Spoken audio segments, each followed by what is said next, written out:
My name is Dr. Hoberman, and I want to thank you for showing up, and I would like to thank the Gluten-Free Food Allergy Fest for inviting me to make this presentation.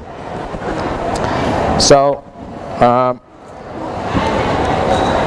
the mission of this organization is something that I share strongly about. It's dedicating to meeting the needs of the celiac communities, those with gluten and food sensitivities, autoimmune, inflammatory disease, and autism. So having said all that, and here we are together, there's a reason you're here. So for many of you, do you have some of those problems that I'm outlining above? Some have celiac disease, some have gluten sensitivity. Okay, all right. Well, I'm speaking to the right people then. How I got here is that I'm board certified in internal medicine and gastroenterology, and I was doing gastroenterology for 25 years, and now I do a health and wellness program, which is more holistic. It's evaluating people for health issues. They're coming for a comprehensive exam, and we look at all aspects of their health. And it's interesting, people have issues, but so many of the issues they have are because of lifestyle. So our diet, our exercise, these are really critical parts of how we need to stay healthy. And for most people, they like to avoid taking medications that they can, and so diet has a lot to do with about our health. What happened was, doing gastroenterology for all those years, I would see people come in and they were having ongoing symptoms of bloating, gas, cramps, and diarrhea, and constipation. And they were concerned that they may have some serious problem. Besides that, their quality of life was being impacted, and so they were looking for some relief. Well, we do a lot of different studies, and most times we could find an explanation for what was causing their problem, but there were a group of people that we couldn't identify what the issue was, and they got labeled irritable bowel syndrome. I never liked that term. It's a catch-all. It doesn't answer the question. And I'm sure if you're in this audience that somewhere along the line you may have been diagnosed with that before the correct diagnosis was made. So yeah, I would get frustrated because we weren't solving their problem. The patient continued to have symptoms, and I would see them in the grocery store and they were buying over-the-counter products like Gas X. Well, Gas X is simethicone. All it does is changes the surface tension of a small gas bubble and makes it into a big gas bubble. But you don't necessarily get rid of the gas unless you have a big belch, I guess. If it's somewhere else, it's not going to come out. So it doesn't really help. In about 2000, when I came to Health by Design, and I was having more of an opportunity to look holistically at people, there started to be published in the literature articles about importance of healthy bacteria in our intestinal tract. Up until that time, when I went to medical school and I did my training in gastroenterology, we never talked about the importance of healthy bacteria. We talked about bad bugs, what kind of illnesses they would cause, how we could treat them, but nothing about the importance of healthy bacteria. And that all started about 2000, 2001, and they were called probiotics. And if you mentioned that word probiotics, people just looked at you and they had no idea what you were talking about. So I worked with a PhD microbiologist in 2005 and developed a probiotic called EndoMune. And it's been very gratifying for me. So anyway, today we're going to talk about celiac disease, symptoms, causes, treatment, and associated extra-intestinal disorders, non-celiac gluten sensitivity, what we know and what we don't know, and also probiotics and the intestinal microbiome, their importance in managing GI disorders. So here is the culprit. These are all delicious baked goods, and they're made with flour from wheat and rye, and so they all contain the protein gluten in them. And here's a lining of the small intestines. It's got lots of folds in it, and it has these finger-like projections called villi, which increases the surface area. So the small intestines is about the size, area-wise, of a football field, and that's really important for our digestion. Unfortunately, if you happen to have celiac disease, there is destruction of this lining, and the villi, instead of being like finger-like projections, become blunted, and you decrease the surface area. So now when you consume foods, you have malabsorption. You don't digest the proteins or the carbohydrates or a lot of the vitamins and minerals that are necessary, and you may end up with a lot of GI side effects. So that is what we're talking about today.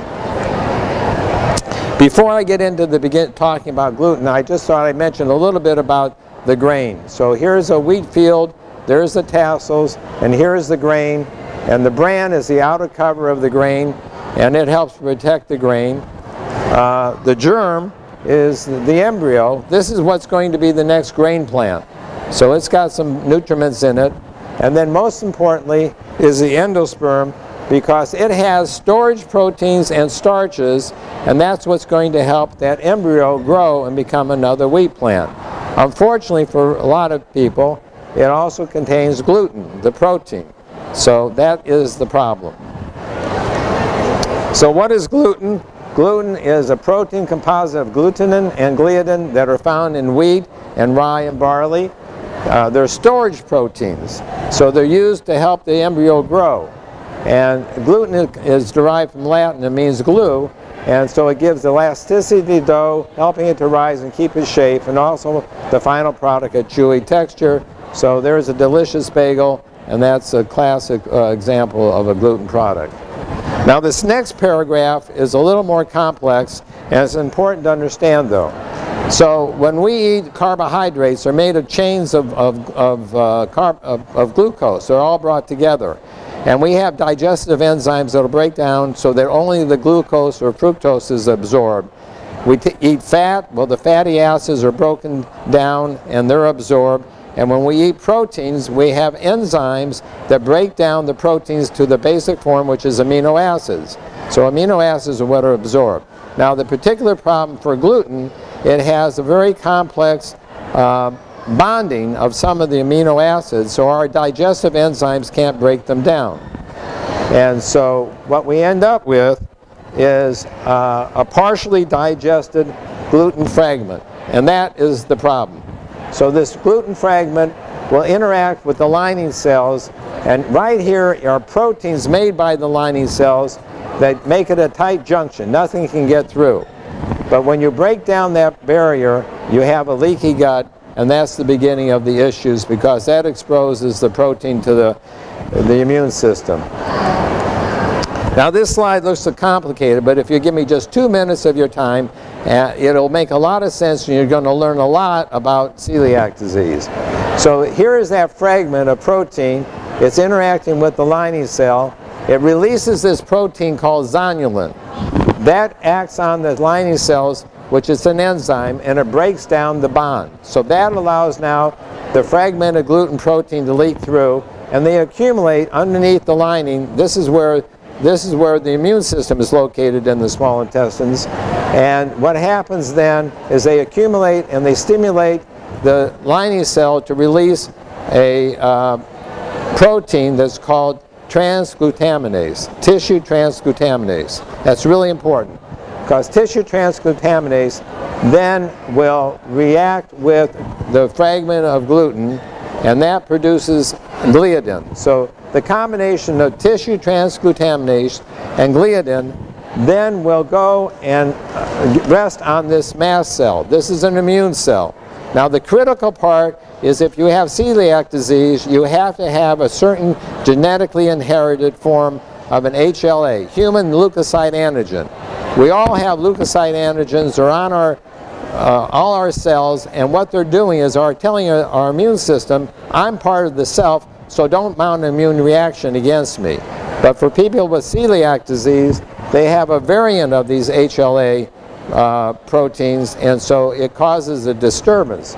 So the combination of the gliadin, the tissue transglutaminase, and the HLA all set up right here, and then the immune cells recognize that, and what they do is they release all these inflammatory chemicals called cytokines.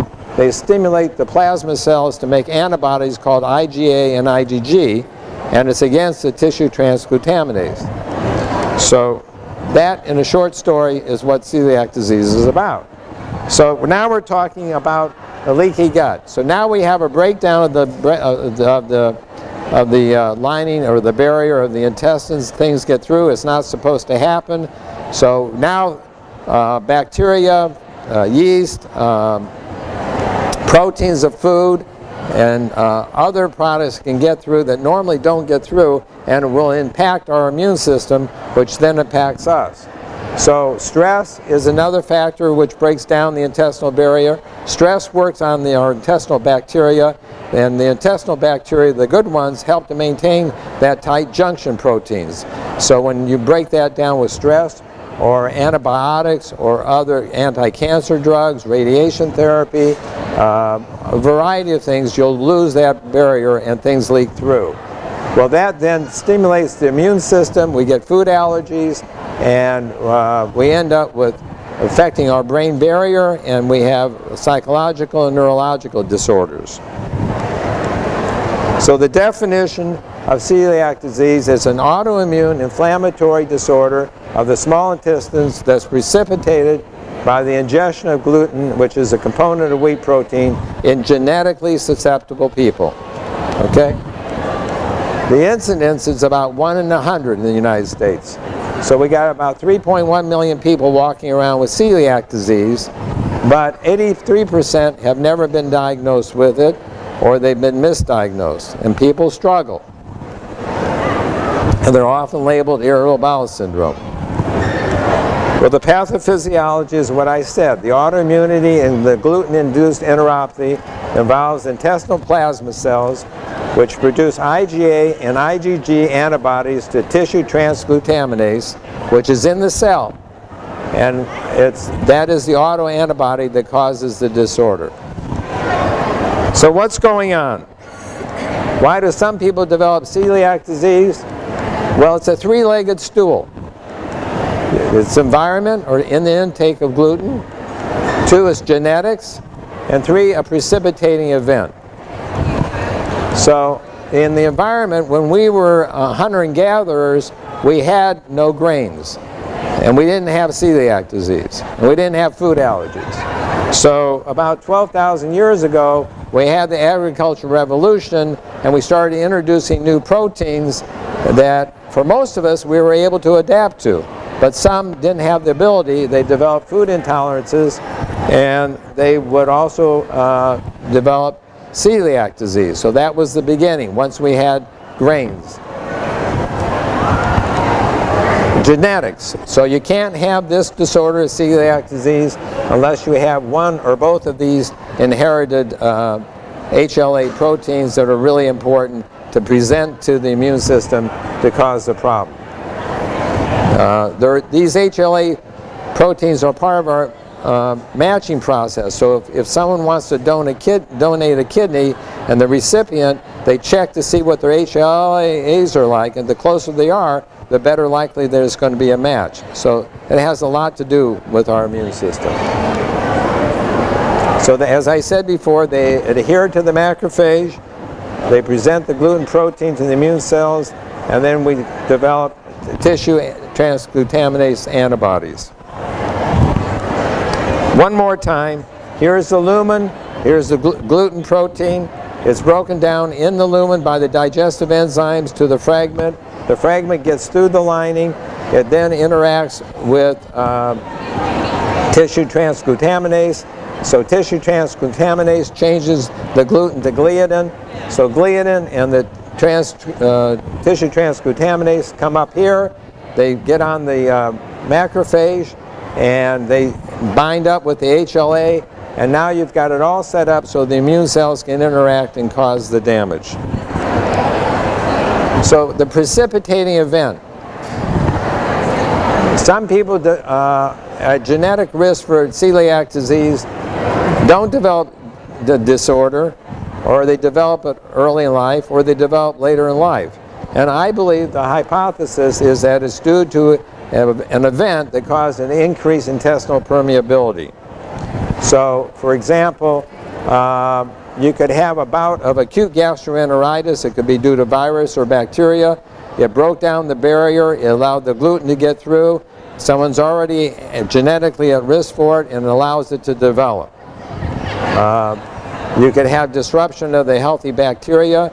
Then you got, again, breakdown of the intestinal barrier. and you're going to end up with getting celiac disease if you genetically were predisposed to it. So I'm going to give you an example. There's a nurse that works in our office. She, at the age of 22, was fine, and then she had a bout of gastroenteritis, and after that, it took a while for her to get better, but she kept having recurrent bouts of pain. They're bad. I mean, she went to the emergency room, and they couldn't find out the cause of her symptoms. She went to her primary care doctor. He gave her some therapies to see if it would get better. It never got better.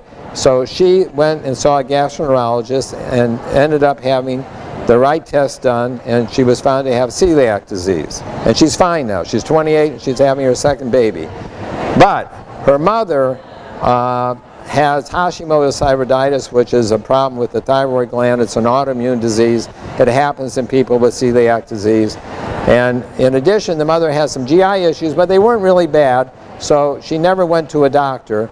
But because of her daughter's experience and the genetic factor, she went and got evaluated, and sure enough, she has celiac disease, and she's been on a gluten-free diet, and she didn't realize how good she would feel if she was on the diet. She had GI symptoms, she just kind of lived with it and thought that was the normal part of life, but it really changed her whole life. But it wouldn't have happened if her daughter had gotten such a problem. So it's sort of showing you the spectrum of the disease. It can be mild, and you may never go to the doctor, or it may not be pretty bad, and then you end up getting diagnosed early.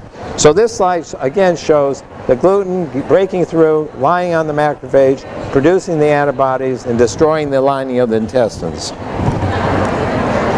Here's what is the spectrum of the disease. This is a normal villus. It's got a lot of surface area, and it does fine. As you progress with celiac disease, you lose the villus, and now you're going to have trouble absorbing almost everything. Not only proteins and starches and fat, but also you'll have problems with the nutriments, which are really critical. So this slide is sort of like an iceberg phenomenon. You can have the genetic component of it. You may be okay until you have a precipitating event. Then you start to have the breakdown of the intestines, and eventually it surfaces to the point where you're going to get evaluated.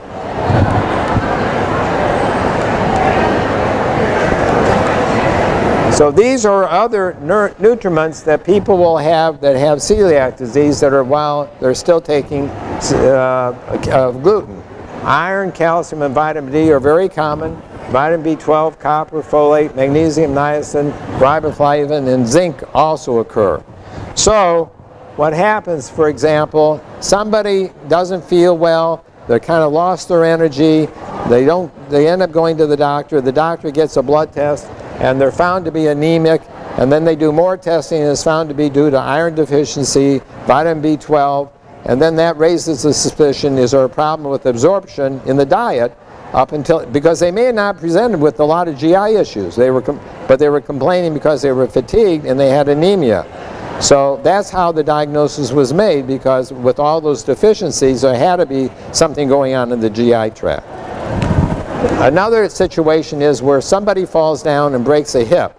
They're kind of young, they have a hip fracture, they get evaluated, they're found to have osteoporosis, and that's due to the deficiency in the ability to absorb vitamin D and calcium. That's critical for people who have intestinal disorders to make sure they get sufficient amount. And so that may how they backed into getting diagnosed with celiac disease. Again, it may not have been because of GI symptoms. These are interesting things that will happen if you have these deficiencies, and it's sort of kind of dementia, diarrhea, and dermatitis. For niacin, riboflavin leads to seborrheic dermatitis, anemia. Zinc leads to growth and development problems, loss of appetite. Copper leads to fatigue, anemia. They're all just vague symptoms that anybody could have. And if you go to the doctor and you say you have these symptoms, it's not going to be on the differential to think about celiac disease unless they measured something to say, well, gee, you're really deficient in this. So it's that's part of the reason 83% of the people aren't diagnosed. They don't have all the classic symptoms. They present with different symptoms. There are also the neurological and psychological problems that are associated with celiac disease. Peripheral neuropathy is often due to B12 deficiency or copper. That may be the reason you go to the neurologist. The neurologist knows enough to check for celiac disease. Cerebellar ataxia, cerebellum is in the brain, and that controls our coordination. So we have to have a muscle coordination to get our hand to our mouth. When we walk, we have to have a special gait, and the cerebellum helps to coordinate all that. And in celiac disease, some people will develop an immune reaction because there's breakdown in the blood-brain barrier, and it damages the cerebellum, and then they have those kinds of issues. And again, it's a neurological problem, and you hope the neurologist is going to identify it because they can get better if they're on a gluten-free diet. Now, the next list is just all everyday common problems that you see all the time. Migraines, depression, anxiety, irritability, dementia, seizures. This can happen to anybody, not necessarily with celiac disease, but you got to put it in the differential, because if it is related to celiac disease and you do the right test and find it, these people really get dramatically better when they're on a gluten-free diet. Even autism is associated with it.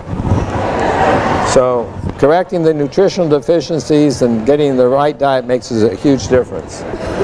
This is the autoimmune diseases. So this is an autoimmune disorder. You've already changed the cells, and things are leaking through, and now you can develop other antibodies.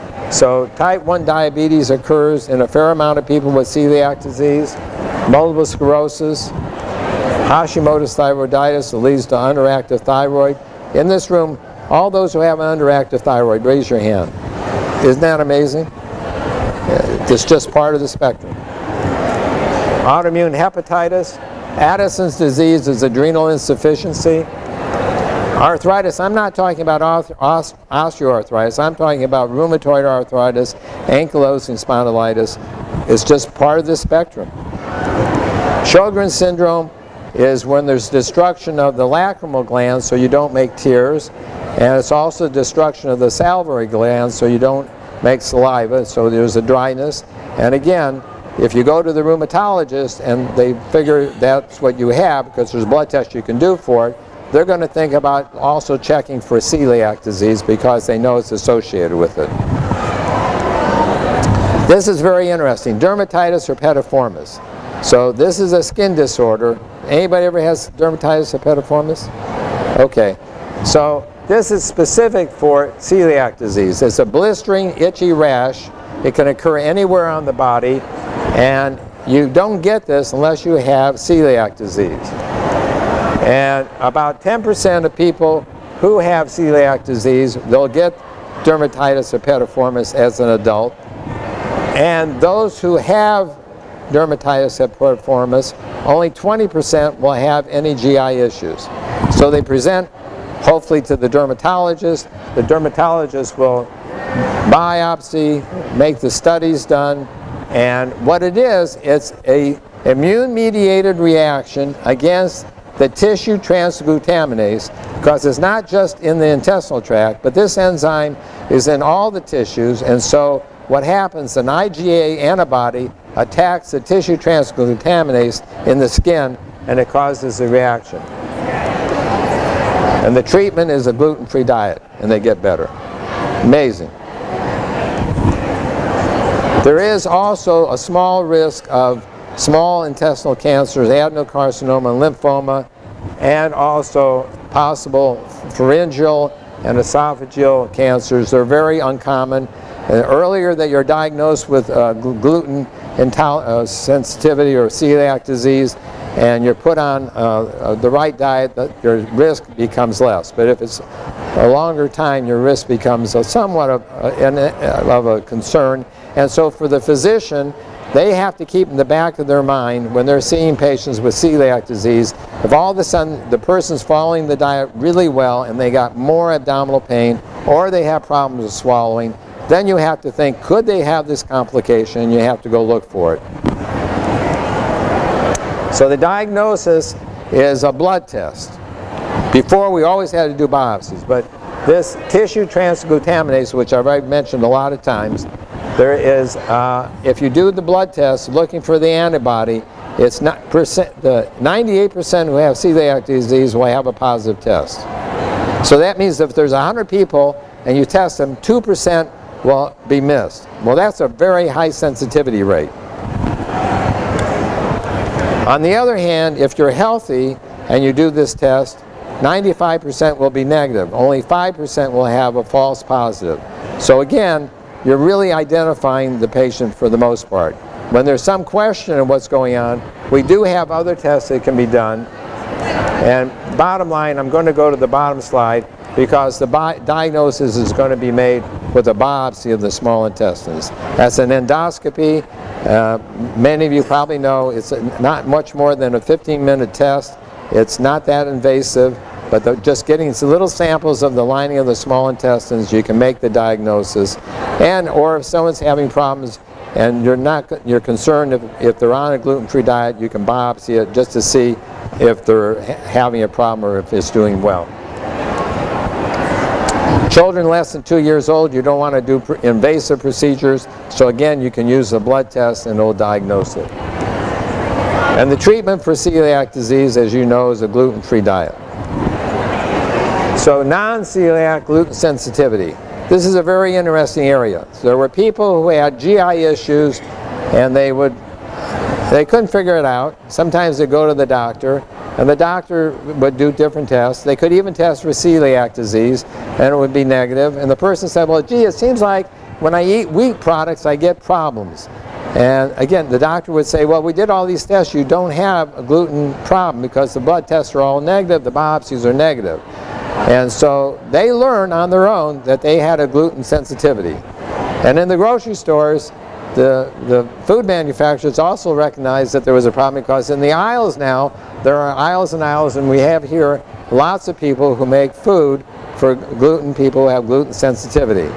So what happened was in 2011 there was too much of this going on, so there was an international meeting in London where experts got together and they said, okay, we have to come up with a definition for this disorder. Too many people have it. So they came up and said non-celiac gluten sensitivity is a non-allergic, non-autoimmune condition in which the consumption of gluten leads to symptoms similar to those seen in celiac disease. Now that's sort of a cop-out to me because it really doesn't say much, okay?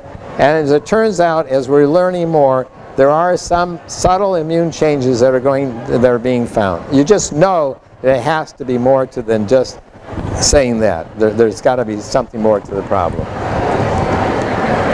So this is a spectrum of disorders. There are people who have wheat sensitivity, they can have celiac disease, they can have non-gluten, non-celiac gluten sensitivity. There's no abnormalities on the biopsies, they don't have the positive antibody test, but they can have all the similar symptoms of people who have celiac disease, and they get better if they're on a gluten-free diet. Then there is a group of people, just like people who have peanut allergies or shellfish allergies, you can develop a specific IgE antibody to gluten. And that's like, here now we're dealing with cedar allergies. Well, there's an antibody to cedar. If you go to the allergist, they can do skin testing with IgE to see if you've got an immune reaction to it. And the allergist can do that, and if you're positive, then it's again a matter of staying off the gluten because you'll have sneezing, itchy eyes, all the things you would get with some form of allergy related to IgE. So the diagnosis of non-celiac gluten sensitivity, the symptoms are triggered by the ingestion of gluten. There's absence of biomarkers. All these are negative. 50% of people with non-celiac gluten sensitivity have the HLA antigens present, but so does 35% of normal people, so it's not a very good marker. But again, it kind of raises the suspicion maybe there's something immune going on that we don't recognize.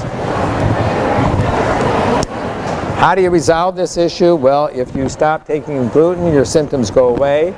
If you start taking gluten, your symptoms come back. They did a study on people who said they had gluten sensitivity, and they all were on a gluten-free diet. Half of them got capsules which had a placebo. The other half got capsules that had gluten. They had them keep a diary for 6 weeks, and the group that had, were getting the gluten capsules had a lot of symptoms, and the group that were on the placebo had very few symptoms.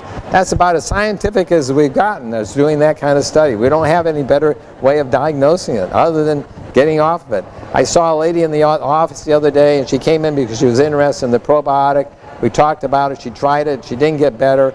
We started talking about gluten. I said, well, have you ever thought about gluten sensitivity? She said, yeah, I did, and actually I felt better for a couple days, but it was hard to stay on it, so I got off of it. So then I explained to her this is something that she's got to live with because it did change her.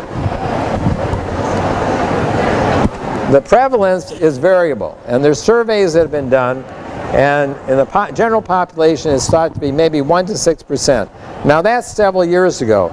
People are recognizing it more and more. We have these big conventions, and I would say that that's a higher number. Then if you take the subpopulation of those people walking around with IBS, 30% of those have, for sure, gluten sensitivity.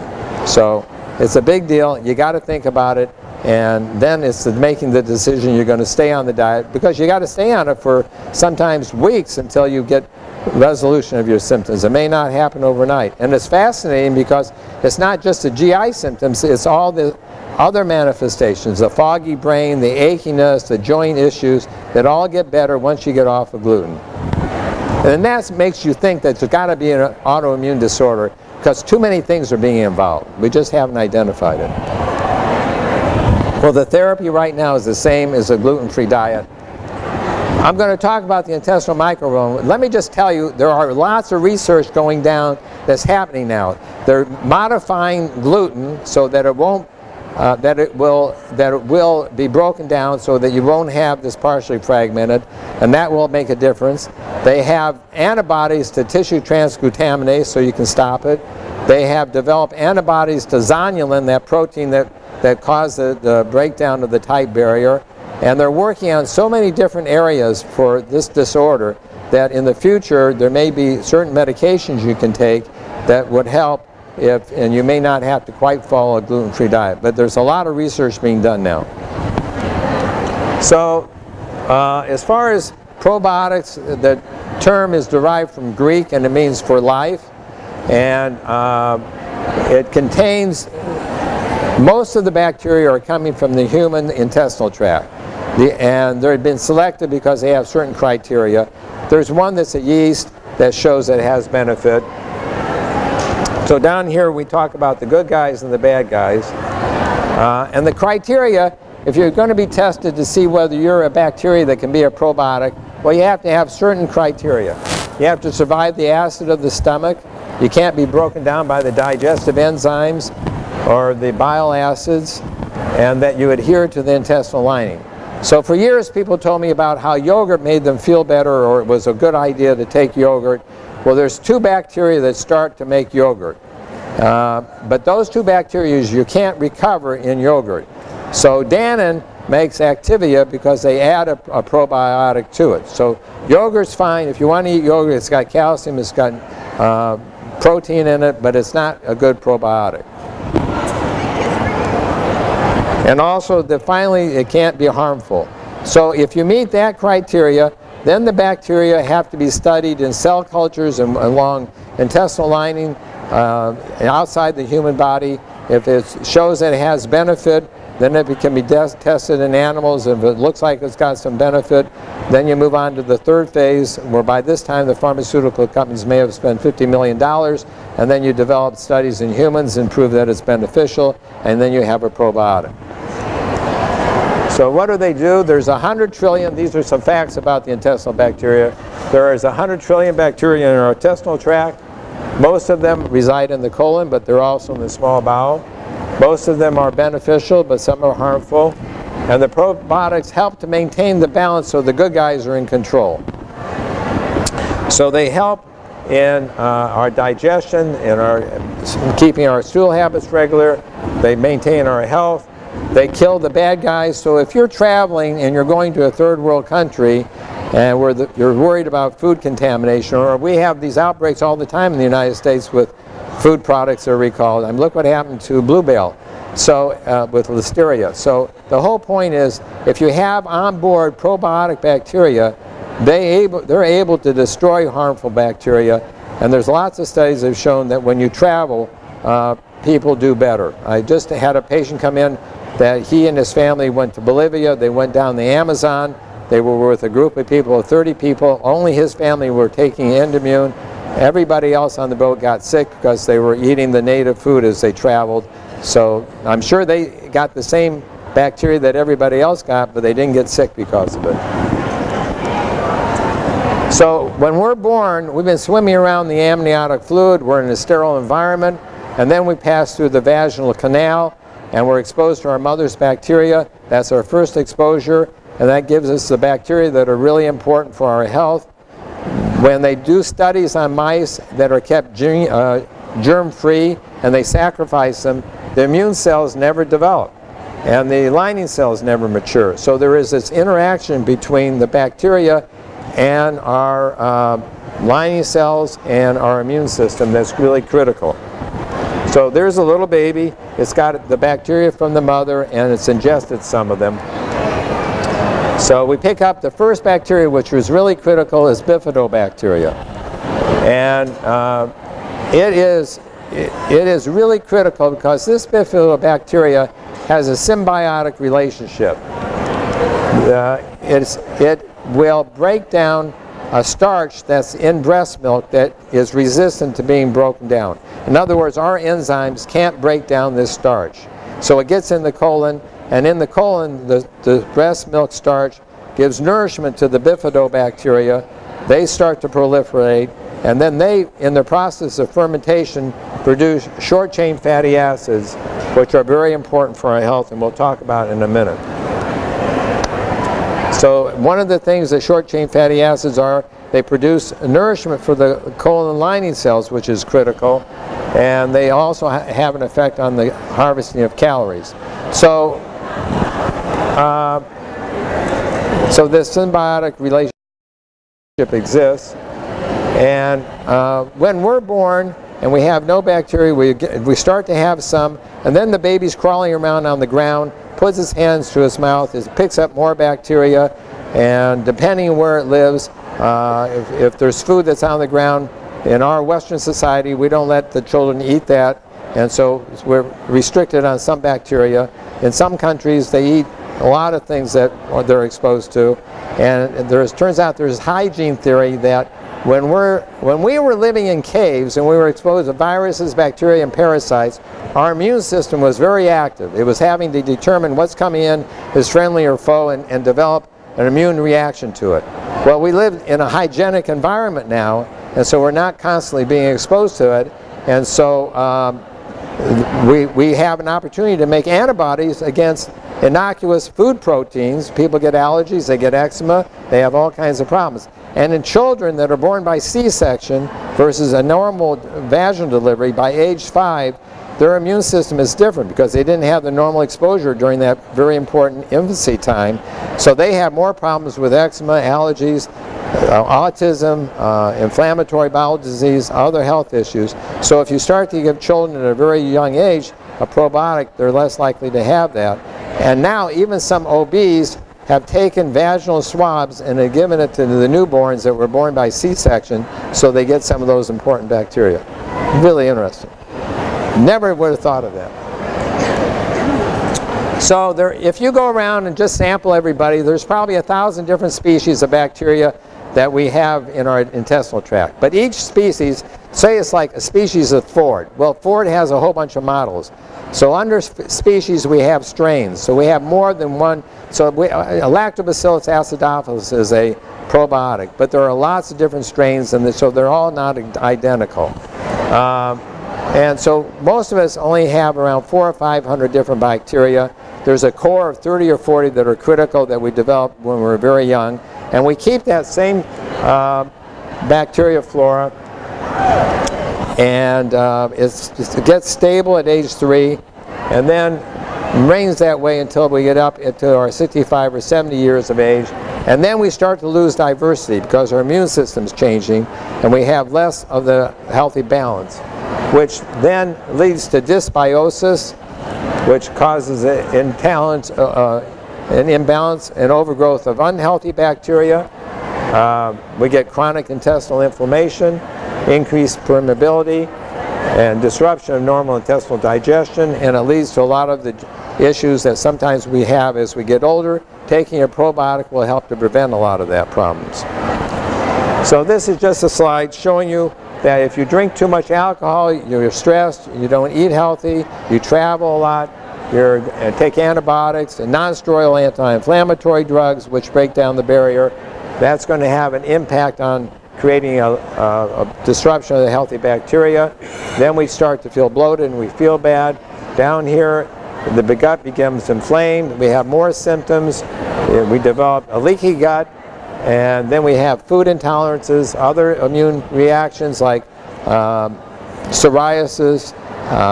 Another skin condition is seborrheic dermatitis and acne, not vulgaris, but acne erythematous, where if you take a probiotic, it will help to improve it because it's really changing the balance. So I want to mention what prebiotics. Now you've all heard the term prebiotics, I guess. So prebiotics are resistant starches. So they're not broken down by our intestinal lining. And they're critical because they're going to feed the healthy bacteria. They help to maintain the good bacteria in the intestinal tract. So they're called the super starches, and they again help the probiotic bacteria produce the short chain fatty acids. And so butyrate, for example, feeds the colon lining cells. Let's say you got an antibiotic. Somewhere along the line, when you take an antibiotic, you're at risk for developing diarrhea because you wiped out the healthy bacteria. You're not producing butyrate. So normally, as butyrate is produced, it's absorbed by the colon lining cells and it acts as a solvent drag. It brings water and electrolytes into the cell also. So when you don't have butyrate, you don't absorb the water and electrolytes and you have diarrhea. So doctors have learned to say, okay, you're going to be on this antibiotic, but I want you to take a probiotic because it'll maintain the bacteria that produce butyrate and people don't get diarrhea. That's one of the big things that helps. It's a big problem for children. Propionate is absorbed and it has an effect on where the calories go. It has an effect on the risk of diabetes, helping to lessen that risk. And we have acetate, which directs where the energy goes to our muscle cells.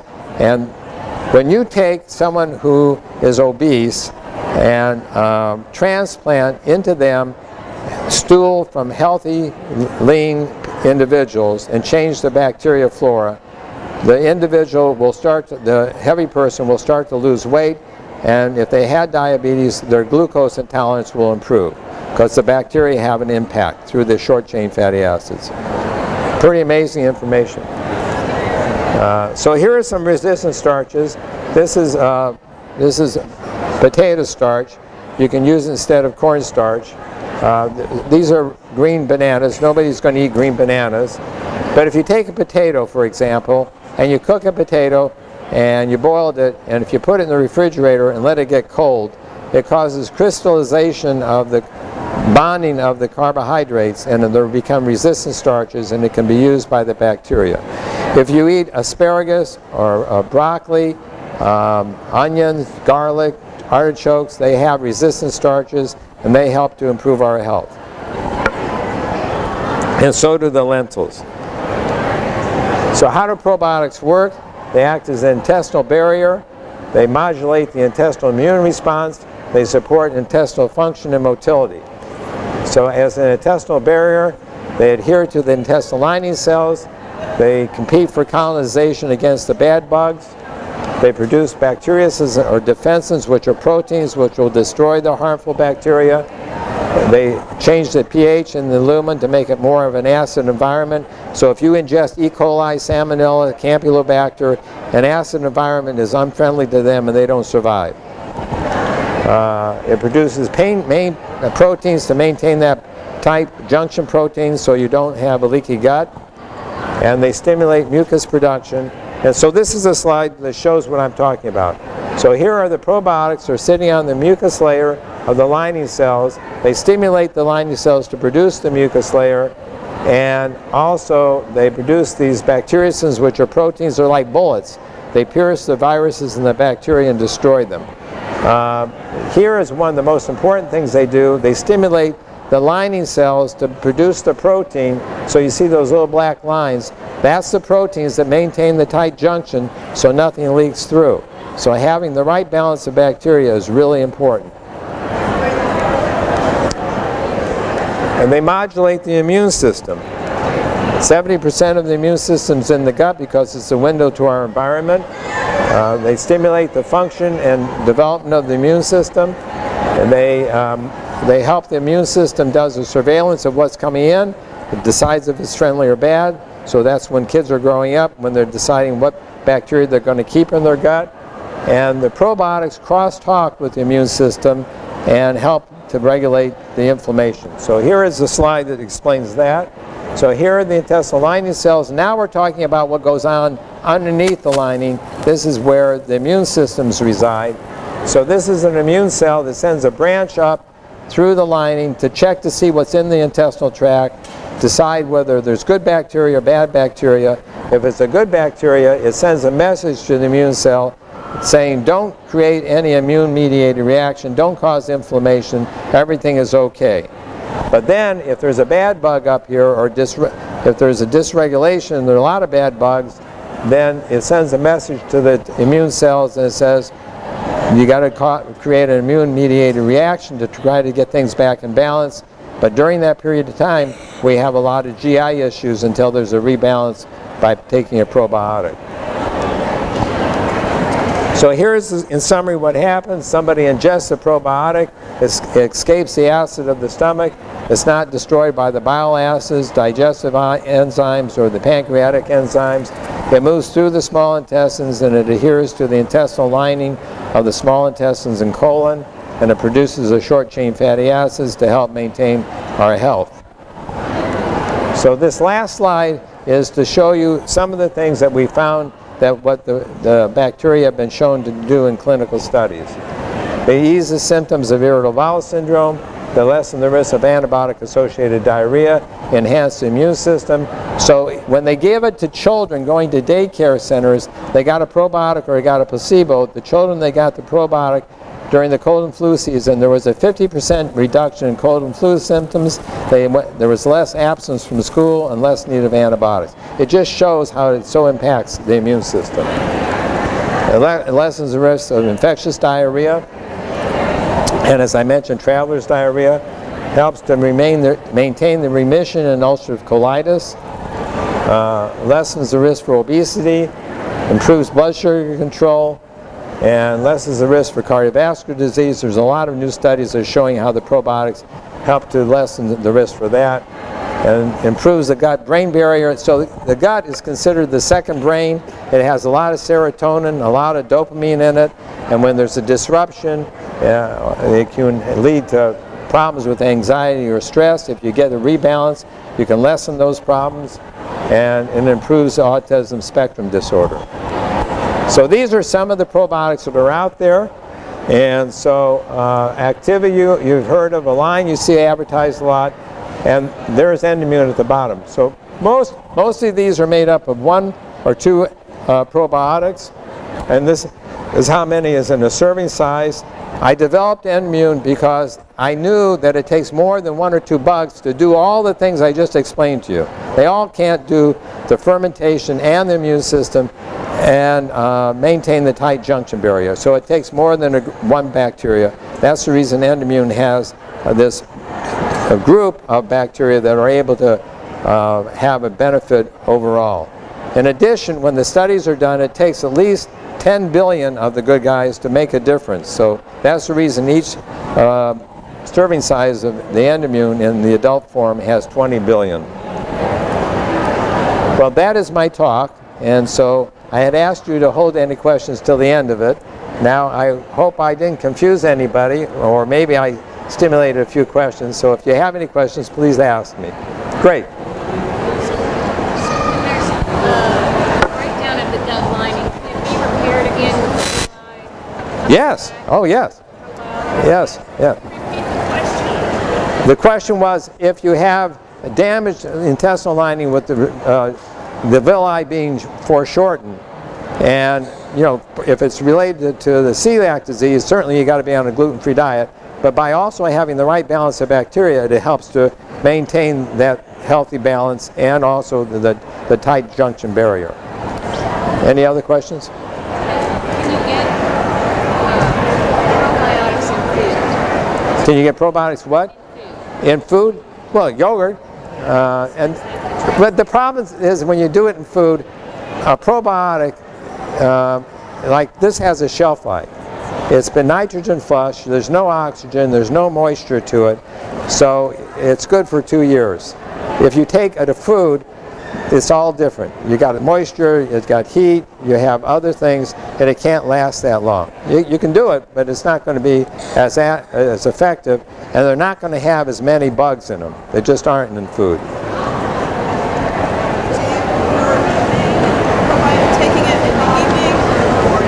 I think you should take, no, you can take it any time of the day.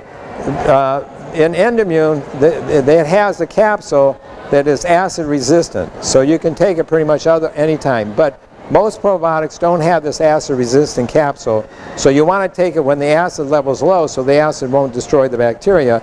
So take it with a meal. When you take a meal, that will buffer any of the acid being produced, so it's low during that time, or take it just before you eat. That's the best time. The acid is highest like 1 or 2 hours after you eat a meal.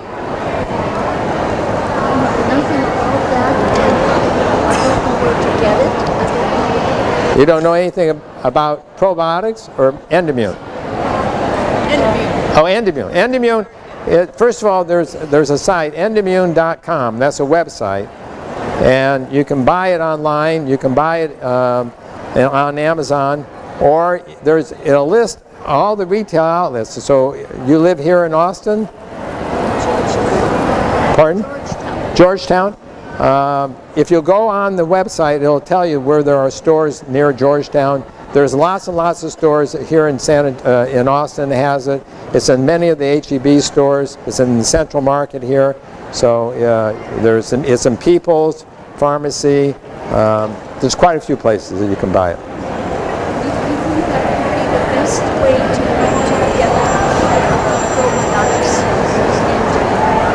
Do I think it's the best way to get probiotics into your body?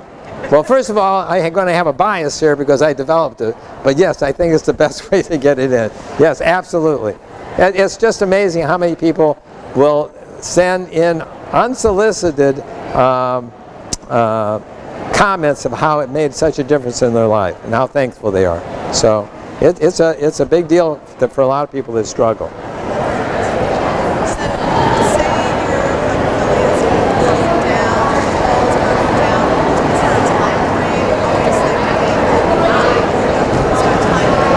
Usually it takes like 6 weeks for you to see really the healing.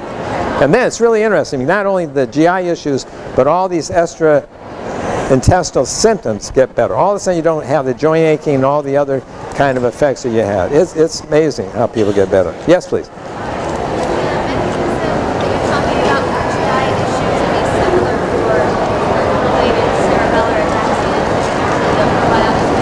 Can the probiotics affect cerebellar ataxia? There's no study that I've seen that shows that makes a difference for that. No. Any other questions? Yes. Are you selling that here? Yes. The booth is over towards the front, and you'll see it. Yes. If you don't have any of these symptoms, but you're taking supplements and whatnot, just to try to stay healthy. That's a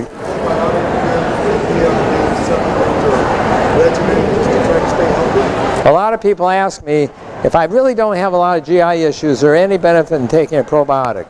Well, there are studies out there that really show that one of the things that happens in our Western diet is that we have a lot more colon cancer. If you go to third world countries, they just don't have the colon cancer. Our diet is made up of so much of meat products and the fat. Those are potential carcinogens. And so that's due to the bacteria which will break down and produce that.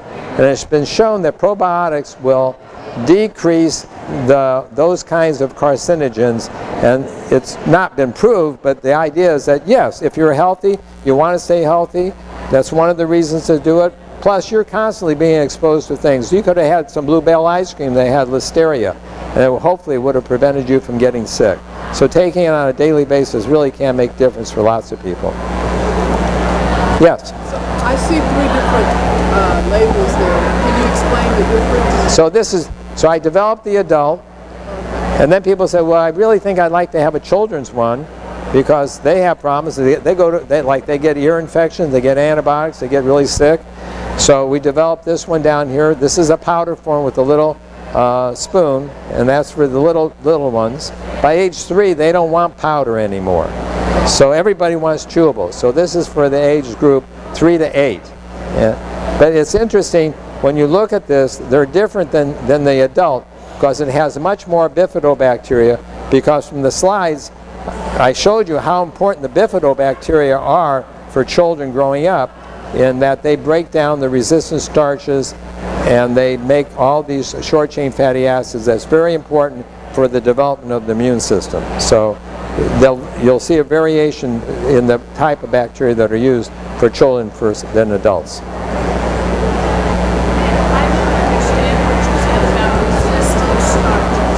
Okay, so what happens is that starches are made up of long chains of carbohydrates, which are glucose, and they're carbon bound. There are branches in these carbon chains, and we have enzymes that can break down, but there are some enzymes that are lacking, and we can't break down that branched chain. So they are resistant to our ability to digest them. So they move on through and they get to the colon, and then that's when they become resistant starches and they're used.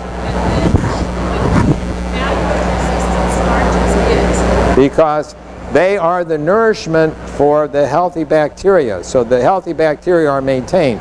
So when we don't eat some of the healthy starches, if you eat a lot of fruits and vegetables, you're going to get resistant starches. You know, there's some of them are wrapped around in cellulose, which is, we don't have the enzyme to break it down. So it gets into our colon and the bacteria do it. It's interesting, if you go to Japan, since Japan like to eat seaweed, we don't have the bacteria to break down seaweed. But the Japanese evolved and they've got bacteria to break down seaweed. It's just amazing how the diet will affect it.